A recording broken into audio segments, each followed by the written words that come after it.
ওকে, আজকে আমি তোমাদেরকে নতুন একটা এক্সপেরিমেন্ট দেখাতে যাচ্ছি।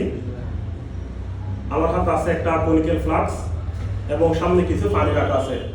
এক্সপেরিমেন্টের সুবিধার্থে আমি পানিতে কিছু নীল কালার দিয়ে দিচ্ছি।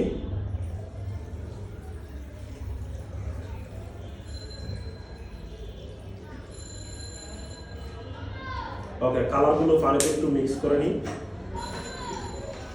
ওকে, আমি যদি তোমাদেরকে বলি বাড়ি থেকে পানি নিয়ে এটা সহজে পূর্ণ করার জন্য, তোমরা বলবো এটা তো একদম সহজ কাজ। হয়তোবা আমরা বাটিটা পানিতে ডুবিয়ে নয়তোবা মেজারিং গ্লাস দিয়ে এভাবে করে আমরা চাইলে কি করতে পারি, খুব সহজে পূর্ণ করতে পারি। কিন্তু যদি আমি এই ফ্লাক্সের মধ্যে একটা নলযুক্ত সিপি দিয়ে দিই, নলযুক্ত সিপিটা দিয়ে দিলাম। ওকে, এখন যদি তোমাদেরকে বলি এটা পূর্ণ করো, ফ্লাক্সটি পূর্ণ করো, দেখি কেউ একজন যদি ট্রাই করো, আসো একটু দেখি এটা একটু পূর্ণ করো। আমি একটু ভালো করে বন্ধ করে দিই সিপি দিয়ে। এখন দেখি তুমি এটা পূর্ণ করো, এটা ফ্লাক্সটি পূর্ণ করো, দেখি কিভাবে করো। মেজারিং গ্লাস আছে, তুমি এটাও ইউজ করতে পারো। ওকে, দাও তুমি যেমন করে পারো, দেখি এটা পূর্ণ করতে পারো কিনা।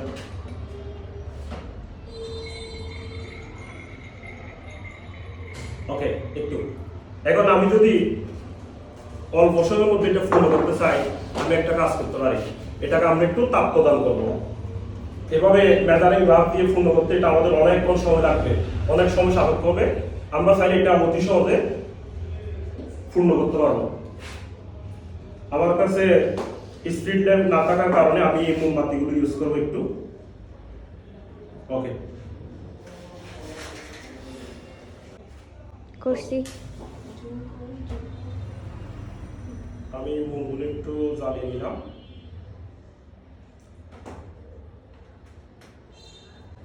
জ্বালিয়ে নেওয়ার পরে আমি একটু তাপ প্রদান করবো।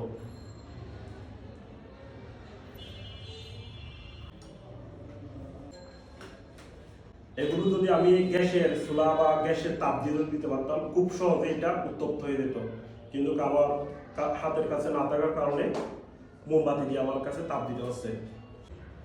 একটু জোর করে দেখাও, এই যে পানিগুলো ভিতরে যে অল্প পরিমাণ পানি আছে, পানিগুলো সিদ্ধ হচ্ছে। একটু হাত কাঁপতেছে, এই জন্য হয়তো দেখা কম যাচ্ছে। এদিক দিয়ে জলীয় বাষ্পগুলো ভিতর থেকে পানিগুলো সিদ্ধ হয়ে জলীয় বাষ্প উপরে উঠতেছে। আরেকটা আমরা ভালো করে সিদ্ধ করে নিব। গ্যাসের আগুনের মধ্যে যদি আমরা দিতে পারতাম, তাহলে খুব সহজেই আমরা এক্সপেরিমেন্টটি করতে পারতাম। ওকে, এবার আমাদের কাজ শুরু।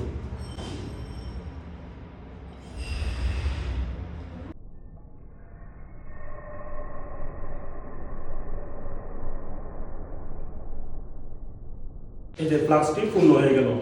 অর্থাৎ আমি যখন এখানে তাপ প্রদান করছিলাম, ফ্লাক্সের মধ্যে বায়ুকণাগুলো তাপের কারণে অনেক দূরে দূরে চলে গেছিল এবং কি বায়ুকণাগুলো নল দিয়ে উপর দিকে উঠে গেছিল। এখানে প্রায় একটা বায়ুশূন্য হয়ে গেছিল।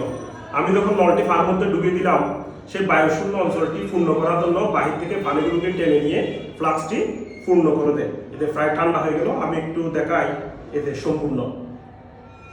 ওকে, অর্থাৎ এটা হচ্ছে অ্যাটমসফেরিক প্রেসার। এই অ্যাটমসফেরিক প্রেসারের কারণে এই ধরনের ঘটনাটা ঘটে থাকে। ওকে, আল্লাহ হাফেজ। পরবর্তী এক্সপেরিমেন্টের জন্য অপেক্ষা করুন। ভালো থাকবেন, সুস্থ থাকবেন। ধন্যবাদ। আসসালামু আলাইকুম।